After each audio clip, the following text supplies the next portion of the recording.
Hello friend, फिल्मी कट्टा वितरण पे आप सबका स्वागत है। आज मैं आपको इस वीडियो में रॉकी पार्ट 2 की पूरी कहानी सुनाऊंगा।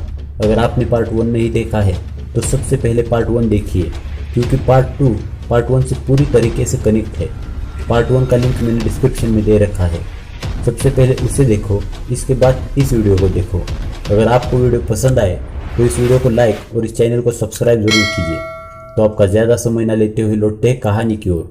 कहानी की शुरुआत पार्ट 1 के 15वें राउंड से शुरू होती है, जहां पर अपोलो की पसलियों में चोट लगी होती है। वहीं पर रॉकी की आंखों पर खून जमा हुआ होता है। 15वें राउंड में जहां रॉकी को जीत के करीब जाते देख मैच के प्रमोटर्स राउंड खत्म की घोषणा करते हैं और अपोलो क्रीड को उस मैच का विजेता घोषित करते हैं। लेकिन लोगों की नज़रों में तो रॉकी ही चैंपियन होता है, क्योंकि अपोलो के सामने 15 राउंड तक टिकना ही सबसे बड़ी बात थी। एड्रियन रॉकी को रिंग में ही प्रपोज कर देती है। इतना लंबा मैच खेलने के बाद उन दोनों को काफ़ी चोटें लगी होती है। उनको हॉस्पिटल ले जाया जाता है।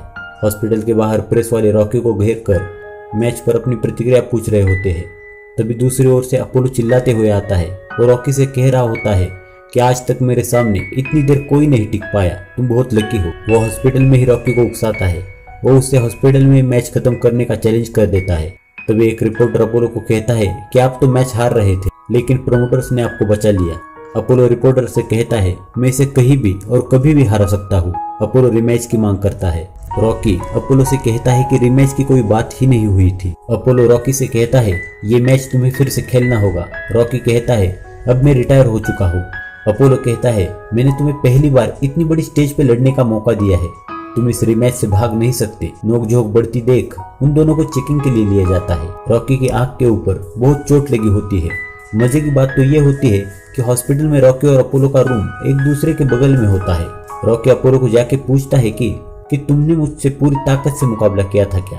तब अपोलो उसे कहता है हाँ, मैंने पूरी ताकत से मैच लड़ा है। रॉकी को जीत की परवाह नहीं थी, लेकिन उसने अपोलो जैसे चैंपियन को 15 राउंड तक टक्कर दी। इस बात पर उसे नाज हो रहा था। रॉकी अब एक ब्रांड बन चुका था। उसके हॉस्पिटल से बाहर आते ही एड कंपनियों वाले उसे अपने एड में काम करने के लिए ऑफर्स देते हैं। रॉकी एड्रियन को एनिमल पार्क ले जाता है। वो उसे शादी के लिए प्रपोज करता है और वो भी उसे हाँ कर देती है। उन दोनों की शादी हो जाती है। रॉकी को उस मैच से बहुत सारे पैसे मिले होते हैं। दूसरे दिन रॉकी नई कार खरीद लेता है। वो एड्रियन के लिए बहुत सारी शॉपिंग करता है। रॉकी के अच्छे दिन चल रहे होते हैं। वो नया घर खरीद लेता है। दूसरे सीन में हमें अपोलो क्रीड दिखाया जाता है। उस फाइट की वजह से हर जगह पर अपोलो की काबिलियत पर शक उठाया जाता है। जगह जगह से उसे इस मैसेज की चिट्ठी आई होती है। दूसरी ओर रॉकी एड्रियन को लेकर हॉस्पिटल गया होता है। उसे वहां पर पता चलता है कि वो पिता बनने वाला है। वो बहुत खुश हो जाता है। रॉकी अब एक एड फिल्म में काम कर रहा होता है। एड फिल्म वाले रॉकी का मजाक कर रहे होते हैं, क्योंकि उसे डायलॉग बोलने में दिक्कत आ रही होती है। एड वाले रॉकी को तरह तरह के लुक्स दे रहे होते हैं। इससे रॉकी नाराज होकर एड असाइनमेंट छोड़ देता है। अब रॉकी को फाइनेंशियल प्रॉब्लम आ रही थी। वो जॉब के लिए इंटरव्यू देता है, लेकिन उसकी कम क्वालिफिकेशन की वजह से कोई उसे जॉब नहीं देता। आखिरकार रॉकी को पॉली के मीट स्टोरेज में मीट धोने का काम मिल जाता है। पैसों की कमी के कारण रॉकी उस काम को कर लेता है, क्योंकि वो एक मेहनतमंद आदमी था। कुछ दिन अच्छा चल रहा होता है, तभी उस कंपनी से उसे निकाला जाता है। अब रॉकी की मुश्किलें बढ़ती है। तब रॉकी अपनी कार पॉली को बेच देता है। घर जाकर रॉकी एड्रियन को कहता है अब मुझे बॉक्सिंग के अलावा कोई चारा नहीं है, क्योंकि अब मेरे पास कोई जॉब नहीं बची। डॉक्टर्स ने रॉकी को मैच लड़ने के लिए मना कर दिया होता है, क्योंकि उसके आंखों के ऊपर ज्यादा चोट लगी होती है। एड्रियन रॉकी से कहती है कि मैं मेरा पुराना जॉब फिर से ज्वाइन करना चाहती हूँ। रॉकी वहां से गुस्से से चला जाता है। वो माइक से कहता है अब मुझे फिर से बॉक्सिंग करनी है। माइक उससे कहता है कि अब तुम्हारे बॉक्सिंग के दिन चले गए हैं, क्योंकि उस मैच में रॉकी की दाएं आंख पर लगी चोट की वजह से उसे कम दिखाई देता है। रॉकी माइक को बॉक्सिंग सेंटर में जॉबर की जॉब के लिए मना लेता है। दूसरी ओर अपोलो क्रीड रॉकी के साथ रिमैच के लिए तैयारियां कर रहा होता है। अपोलो के कोच कहते हैं हम इतने पैसे लगा रहे हैं तो क्यों ना किसी दूसरे बॉक्सर को चुन ले। अपोलो इस बात को मना करते हुए कहता है मुझे रिमैच लड़ना है, क्योंकि आज भी बहुत लोगों को उस मैच का विनर बाल्बोआ लगता है और वो लोग अपोलो पर फाइट फिक्स करने का इल्जाम लगा रहे होते हैं। तब अपोलो का कोच कहता है पिछली बार किस्मत ने उसका साथ दिया था। अपोलो कहता है पिछली बार मैं मैच जरूर जीता था, पर वो मैच हारा नहीं था। अपोलो का कोच कहता है बाल्बोआ एक टफ बॉक्सर है और वो जीत के काफी करीब पहुंच चुका था, इसलिए मैं रिमैच नहीं चाहता। लेकिन अपोलो अपनी जिद पे अड़ा रहता है और वो रिमैच की तैयारियां करने लगता है। उसको पता होता है कि रॉकी ये मैच नहीं खेलेगा, इसके लिए वो रॉकी की हर जगह बदनामी करने लगता है, जिससे रॉकी के आत्मसम्मान को ठेस पहुंचे। रॉकी ट्रेनिंग सेंटर में अपनी जॉबर की जॉब में लगा होता है। तभी वहां पर मिस्टर गैजो आके रॉकी को वसूली के जॉब के ऑफर देते हैं। रॉकी उन्हें मना कर देता है। मिस्टर गैजो जाते जाते रॉकी की तस्वीर की तरफ देखते हुए कहते हैं, ये रॉक कहीं खो गया है। शाम को जब रॉकी घर जाता है तब टीवी पर न्यूज में अपोलो रिपोर्टर से कहता है कि बालुआ में मुझसे लड़ने का दम नहीं है, वो मुझसे भाग रहा है, डर के मारे छुपा बैठा है कहीं किसी बिल में। ये सब बातें सुनकर रॉकी एड्रियन से कहता है कि मैं कुछ नहीं कर सकता सिवाय बॉक्सिंग के। तभी वहां पर माइक आ जाता है और रॉकी को कहता है अब वो वक्त आ गया है अपोलो को सबक सिखाने का। दूसरे दिन मैच के ऑफिशियल अनाउंसमेंट के लिए अपोलो प्रेस कॉन्फ्रेंस बुलाता है। अपोलो रिपोर्टर से कहता है कि मैं कुछ भी हो जाए बालबॉ को सिर्फ 2 राउंड में हरा दूंगा। ये फाइट फिलाडेल्फिया के स्पेक्ट्रम में हो रही होती है, जिससे रॉकी खुश था क्योंकि वो वहां से सिर्फ 10 मिनट की दूरी पर रहता था। दूसरे सीन में माइक रॉकी को उस फाइट की वीडियो दिखा के अपोलो की दावपेच समझा रहा होता है। माइक रॉकी से कहता है तुम्हें लेफ्ट हैंड छोड़ के अब राइट हैंड ही बनना होगा ताकि तुम वक्त आने पर अपने दोनों हाथों का इस्तेमाल कर सको। दूसरे दिन से रॉकी और माइक फिर से ट्रेनिंग पर लग जाते हैं। माइक रॉकी की तेजी बढ़ाने के लिए उसे मुर्गी पकड़ने की ट्रेनिंग देता है। दूसरी ओर अपोलो अपना बेस्ट शॉट देने के लिए जोरदार तैयारियां कर रहा होता है, लेकिन यहाँ पर रॉकी ट्रेनिंग में ढिलाई से पेश आ रहा होता है। तब वो अपोलो आके रॉकी की ट्रेनिंग देखता है। रॉकी का ध्यान ट्रेनिंग में नहीं है। ये देख वो समझ जाता है कि एड्रियन को रॉकी का दोबारा से रिंग में उतरना पसंद नहीं आया। वो सीधे पेट शॉप जाता है जहाँ एड्रियन काम कर रही होती है। वो उससे कहता है रॉकी को अब तुम्हारी जरूरत है, वो तुम्हारे और तुम्हारे बच्चे के उज्जवल भविष्य के लिए फिर से बॉक्सिंग रिंग में उतर रहा है, तुम्हें रॉकी का साथ देना होगा। वो कहती है मुझे रॉकी की तुमसे ज्यादा परवाह है, मैं नहीं चाहती कि उसकी आंखों की रोशनी चली जाए क्योंकि डॉक्टर्स ने उसे रिंग में उतरने से मना कर दिया था। उतने में एड्रियन के पेट में दर्द होने लगता है, उसे हॉस्पिटल ले जाया जाता है। दूसरी ओर रॉकी पूरी जोश के साथ प्रैक्टिस नहीं कर रहा था। ये देख माइक रॉकी को चिल्लाते हुए कहता है तुम एक नौसिखिए की तरह क्यों पेश आ रहे हो, तुम्हें हौसले की प्रॉब्लम है। रॉकी कहता है अब मुझ में वो बात नहीं रही। माइक उससे कहता है तो ठीक है चले जाओ यहाँ से, अब दोबारा कभी रिंग में मत उतरना। तब एक लड़का के रॉकी से कहता है तुम्हारी वाइफ को हॉस्पिटल ले जाया गया है। रॉक हॉस्पिटल जाता है, तब उसे पता चलता है कि उसे बेटा हुआ है। रॉक पूछता है एड्रियन कैसी है, तब डॉक्टर बताती है कुछ कॉम्प्लिकेशंस हो गई है। रॉकी पूछता है क्या, वो कहती है ज्यादा काम करने की वजह से प्रीमेच्योर डिलीवरी हो गई है, खून ज्यादा बहने की वजह से वो कोमा में चली गई है। ये सुन के रॉकी काफी निराश हो जाता है। वो एड्रियन को देखने के लिए वार्ड में जाता है। वो काफी दुखी होता है। रॉकी एड्रियन की सलामती के लिए प्रेयर करने चर्च चला जाता है। तब वहां पर माइक आते हैं। वो रॉकी को दिलासा देते हुए कहते हैं सब कुछ ठीक हो जाएगा, काश मैं इस मामले में तुम्हारी कुछ मदद कर पाता। वो रॉकी से कहता है तुम्हारे पास अब एक शानदार मौका है दुनिया की सबसे बड़ी टाइटल जीतने का, लेकिन तुम्हारी फाइट दुनिया के सबसे खतरनाक बॉक्सर से होने वाली है, लेकिन तुम्हारी किसी तरह की तैयारी नहीं है। माइक रॉकी से कहता है अपनी इज्जत बचाने के लिए डट कर खड़े हो और मुकाबला करो, पिछली बार तुमने एक शानदार फाइट दी थी। रॉकी चुप बैठा हुआ होता है। ये देख माइक उससे कहता है कि एक निकम्मे की तरह मत बैठे रहो, क्योंकि इस बार अपोलो तुम्हें छोड़ेगा नहीं। वो सिर्फ जीतना नहीं चाहता, वो तुम्हें पूरी तरीके से हराना चाहता है। तुम्हें लोगों के सामने बेइज्जत करके ये दिखाना चाहता है कि पिछली बार तुम्हारी किस्मत ने तुम्हें बचा लिया था। माइक कहता है मुझे पता है कि तुम में अपोलो से कहीं ज्यादा काबिलियत है। वो रॉक से कहता है अगर तुम लड़ना नहीं चाहते तो मैं भी तुम्हें जबरदस्ती नहीं करूंगा। माइक अब रॉकी के साथ ही रहता है। उसे पता होता है कि एड्रियन के कोमा में जाने की वजह से रॉकी पूरी तरह से टूट चुका है। रॉकी, पॉली और माइक अब अपना दिन हॉस्पिटल में ही गुजारते हैं। वो तीनों एड्रियन की सलामती के लिए रोज चर्च में प्रेयर करते हैं। रॉकी एड्रियन के पास रोज नई नई किताबें पढ़ता है, इस उम्मीद में कि वो कोमा से लौट आए। माइक भी वही मौजूद होता है। कुछ दिनों के बाद एड्रियन को होश आ जाता है। वो कोमा से बाहर आ जाती है। ये देख रॉकी खुश हो जाता है। डॉक्टर एड्रियन को उसके बच्चे से मिलाते हैं। अब वो काफी खुश हो जाते हैं। एड्रियन बच्चे का नाम रॉकी जूनियर रख देती है। एड्रियन रॉकी से कहती है तुम काफी थके हो, तुम्हें अब आराम की जरूरत है। रॉकी उससे कहता है अगर तुम नहीं चाहती कि मैं अपोलो से लड़ूं तो मैं मैच कैंसिल कर देता हूँ। लेकिन एड्रियन रॉकी को कहती है इस बार तुम फाइट जीत कर जरूर आना। इससे रॉकी और माइक में फिर से हौसला आ जाता है। रॉकी अब अपने मैच के लिए फिर से तैयारी करने लगता है। माइक रॉकी से काफी कड़ी ट्रेनिंग करके लेता है।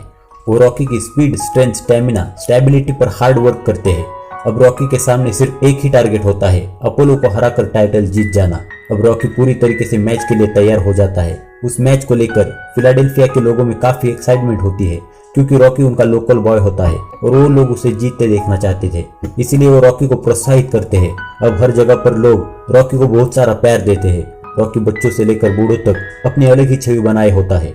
दूसरी ओर मैच के एक दिन पहले अपोलो और रॉकी में काफी एक्साइटमेंट होती है। अपोलो रॉकी की तस्वीर की तरफ देख उसे घूर रहा होता है। आखिरकार वो दिन आ जाता है। रॉकी घर पर अपनी बीवी बच्चों से मिलकर फाइट के लिए घर से निकलता है। अपोलो का कोच अपोलो को फाइट के लिए प्रोत्साहित करता है। वो कहता है इस मैच में तुम ही जीतोगे। रॉकी ने इस मैच में हिस्सा लेकर उसकी जिंदगी की सबसे बड़ी भूल की है। रॉकी जब घर से निकलता है तब वहाँ के लोग उसे चेयर अप करने उसके घर के बाहर आए होते हैं। रॉकी घर से आते आते चर्च के फादर को कहता है कि आप मेरे लिए ईश्वर से दुआ कीजिए कि मैं ये मैच जीत जाऊं, और वो वहां से चला जाता है। रॉकी स्टेडियम में लेट पहुंचता है। मिक उससे चिल्लाते हुए कहता है क्या तुम भूल गए हो आज तुम्हारा मैच है। रॉकी को रिंग में जाते वक्त थोड़ी घबराहट सी हो रही होती है। वो माइक से कहता है मैं आज तुम्हारे लिए अपनी पूरी कोशिश करूंगा। रॉकी रिंग में एंट्री करता है। सब लोग रॉकी नाम के चांट्स लगा रहे होते हैं। तभी अपोलो की रिंग में एंट्री होती है। रेफरी दोनों को मैच के रूल्स समझाते हैं। अपोलो रॉकी से कहता है आज तुम जरूर हारोगे। माइक रॉकी से कहता है तुम अपनी आंखें बचाए रखना, और जब तक मैं ना कहूँ तब तक साउथ पॉ यानी कि अपने बाएं हाथ का इस्तेमाल मत करना। वो कहता है अपोलो कुछ भी करके फर्स्ट राउंड में तुम्हें हराने की कोशिश करेगा। अगर तुम ये राउंड जीत जाते हो तो समझ लो जीत तुम्हारी होगी। इसी के साथ फाइट स्टार्ट हो जाती है। अपोलो रॉकी पर स्ट्रेट पंचेस मारना शुरू कर देता है। रॉकी उससे बचते हुए उन्हें डिफेंड कर रहा होता है। रॉकी को राइट हैंडेड खेलता देख सब लोग हैरान हो जाते हैं। उन्हें यकीन नहीं होता कि एक लेफ्ट हैंडी राइट हैंड से कैसे खेल रहा है। दोनों भी रिंग में संभली हुई शुरुआत करते हैं। अपोलो लगातार रॉकी पर अटैक करके उसे नीचे गिरा देता है। अब रॉकी अपोलो पर अटैक करने जाता है, लेकिन अपोलो फिर से काउंटर अटैक कर रॉकी की नाक तोड़ देता है। तभी फर्स्ट राउंड एंड हो जाता है। दोनों कोचेस अपने अपने प्लेयर्स को हौसला देते हैं। जहां टॉम अपोलो का कोच उससे कहता है रॉकी से बच के रहो, पर अपोलो से कहता है उससे ज्यादा खतरनाक तो मैं हूँ। दूसरी तरफ रॉकी कह रहा होता है अपोलो सच में एक महान बॉक्सर है। माइक कहता है तुम्हें उसे हराना होगा, तुम एक शेर के बच्चे हो। इसी के साथ दूसरा राउंड शुरू होता है। राउंड के शुरू में ही रॉकी अपोलो पर हावी हो जाता है। अपोलो रेफरी से कहता है रॉकी गलत जगह हमला कर रहा है। वो रॉकी को उकसाते हुए थकाने की कोशिश करता है और मौका मिलते ही रॉकी पर पंचों की बौछार कर देता है। रॉक पर लगातार हो रहे पंचेस की वजह से रिंग में गिर जाता है। रॉकी फिर से उठ खड़ा होता है। अपोलो जोर जोर से कह रहा होता है मैं ही ये मैच जीतूंगा। ऐसा कहते कहते वो फिर से रॉकी पर अटैक करता है, लेकिन रॉकी उस पर काउंटर अटैक कर उसे कॉर्नर में धकेल देता है। इसी के साथ ये राउंड खत्म हो जाता है। एक तरफ रॉकी को बुरी तरह से मार लगी होती है, वही अपोलो थक रहा होता है। इसी के साथ तीसरा राउंड शुरू होता है। अपोलो इस राउंड में पूरी तरीके से रॉकी पर हावी हो जाता है। पांचवा राउंड शुरू हो जाता है। अपोलो और रॉकी दोनों शुरू से अटैकिंग मूड में होते हैं। मैच छठे राउंड में पहुंच जाता है। अब ये मैच अपनी चरम पर होता है। रॉकी अपोलो एक दूसरे पर बिजली की तरह टूट पड़ते हैं। सातवें राउंड का भी यही हाल होता है। अब मुकाबला आठवें राउंड में जा पहुंचता है। उस राउंड में अपोलो रॉकी के मुंह पर जोरदार पंचेस लगा देता है और रॉकी अपोलो के रिब्स पर जोरदार हमला करता है। अब दोनों काफी हद तक चोटिल हुए होते हैं। 10वें राउंड में शुरू में रॉकी अपोलो क्रीट पर भारी पड़ता है, लेकिन फिर से वापसी करते हुए अपोलो रॉकी पर अटैक कर देता है। इसी के साथ राउंड 10 खत्म हो जाता है। अपोलो का कोच उससे कहता है तुम उसके नजदीक मत जाओ, वरना वो तुम्हें ज्यादा घायल कर देगा। अपोलो नेक्स्ट राउंड में रॉकी पर नॉकआउट पंचेस की एक के बाद एक बौछार करता है। रॉकी को अब धुंधला नजर आने लगता है। वो कॉर्नर में जाके गिरता है और ये राउंड खत्म हो जाता है। अब 13वां राउंड शुरू होता है। दोनों थके हुए होते हैं। अपोलो रॉकी से ज्यादा फुर्ती दिखाते हुए उस पर घूसों की बौछार कर देता है। अब ये मैच 14वें राउंड में पहुंच जाता है। अपोलो फिर से रॉकी पर भारी पड़ने लगता है। तभी रॉकी काउंटर अटैक करने जाता है, लेकिन अपोलो उसे वापसी का मौका नहीं देता। राउंड खत्म हो जाता है। दोनों अपने अपने कॉर्नर में चले जाते हैं। अपोलो का कोच उससे बार बार कहता है उसके शरीर से दूर रहकर खेलो। अगर तुम इस राउंड को संभल कर खेलते हो तो तुम्हारी जीत पक्की हो जाएगी। दोनों बुरी तरीके से थके होते हैं। रेफरी आके रॉकी से कहते हैं अगर तुम लड़खड़ाए तो मैच में यही रोक दूंगा। माइक रॉकी से कहता है मुझे पता है कि तुम क्या कर सकते हो, लेकिन अभी इस मैच को रोक दो। रॉकी कहता है मैं मरना पसंद करूंगा, लेकिन हारना नहीं। तो माइक कहता है अब तुम साउथ पॉ यानी कि तुम्हारा लेफ्ट हैंड से नेचुरल फाइट करने का तरीका अपनाओ। रॉकी कहता है मैं अभी तक जैसे लड़ता आ रहा हूँ वैसे ही लड़ूंगा। माइक उसे बताता है यह आखिरी राउंड है, तुम्हें इसमें चालाकी करनी पड़ेगी। अपोलो का कोच कहता है रॉकी पर हमला मत करना, वैसे भी तुम ही ये मैच जीत रहे हो। अब राउंड 15 की शुरुआत होती है। कमेंटेटर कहते हैं अब जीत तो अपोलो की ही दिखाई दे रही है, लेकिन पासा कभी भी पलट सकता है। अपोलो राउंड के शुरू में रॉकी पर अटैक कर रहा होता है। रॉकी अब सिर्फ बचने की कोशिश कर रहा होता है, लेकिन उतने में रॉकी लेफ्ट हैंड से अपोलो पर जोरदार पंचेस की बारिश शुरू करता है। सब लोग रॉकी के राइट हैंडी से लेफ्ट हैंडी हो जाने से हैरान हो जाते हैं। अब अपोलो पूरी तरीके से थका हुआ रॉकी पर हमला करता है। उसका कोच चिल्ला रहा होता है तुम हमला मत करो, उससे दूर रहो। इसी बीच रॉकी और अपोलो फिर से एक दूसरे पर एक के बाद एक पंचेस शुरू कर देते हैं। रॉकी इसी बीच अपोलो पर साउथ पॉ पंच का इस्तेमाल करता है और दोनों रिंग में गिर जाते हैं। रेफरी 10 तक काउंट आउट करने लगता है। अब जो पहले उठेगा वही इस मैच का विनर होगा। रेफरी काउंट आउट करते करते 8 तक पहुंच जाते हैं। अपोलो अपने पैरों पर खड़ा होने की कोशिश करता है और वो नीचे गिर जाता है। उतने में रॉकी लड़खड़ाते हुए रिंग में खड़ा हो जाता है और इसी के साथ वो वर्ल्ड हेवीवेट टाइटल जीत जाता है। सब लोग काफी खुश हो जाते हैं। रॉकी जाके अपोलो के गले लगता है और उसे कहता है तुम महान हो। अपोलो भी रॉकी को अप्रिशिएट करता है। रॉकी सबका शुक्रिया करते हुए अपोलो को थैंक्स कहता है क्योंकि अपोलो की वजह से उसे इस मैच में खेलने का मौका मिला था। वो माइक को भी थैंक्स कहता है उसे ट्रेन करने के लिए। वो कहता है मेरे बच्चे के जन्म के अलावा ये मेरी जिंदगी का दूसरा सबसे बड़ा तोहफा है। और इसी के साथ रॉकी पार्ट 2 खत्म हो जाता है। तो मिलते हैं अगले पार्ट में। Thank you.